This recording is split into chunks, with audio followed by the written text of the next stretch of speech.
Εγώ με τα τι λέει, τα τέτοια. Βάλε Κυρίες κάτι και να κύριοι, σε πατήσω και όλα. είμαστε έτοιμοι για το ανέκδοτο του Γιάννη Σερβετά. Θεέ μου. Εδώ. Καλησπέρα σας.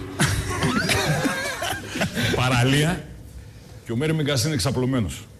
Απλός τρακάτο, γυαλί μαύρο ηλίου και κάνει ηλιοθεραπεία. Πασαλιμένος, όλα μια χαρά. Δεν πειράζει κανένα. Ξαφνικά η Ντέζη, ελεφαντίνα, έρχεται από μακριά. Τρέχοντας. Καθώς περνάει, πατάει άμμο η οποία πέφτει πάνω στο Μιτσάρα. Κατεβαίνει ο Μιτσάρας και αρχίζει να τη φωνάζει. Μωρή χοντρή! Σταματάει η Ντέζη, κοιτάει αριστερά δεξιά. Παρακαλώ, του λέει. Τι παρακαλάς, μωρή κουράδα, του λέει. Πλάκα με κάνεις τώρα. Είμαι, λέει, ξαπλωμένος εδώ, κάνω ιατροφία. Και περνάς, βρε, έτσι πως είσαι θωρεκτό.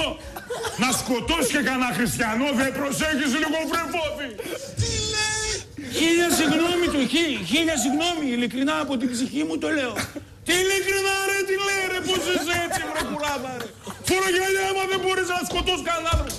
Σας είπα, κυριέ μου, λέει, συγγνώμη, να τυχαίσω τη συγγνώμη σου, μωρέ, τώρα μη σε πάρω από το λαιμό.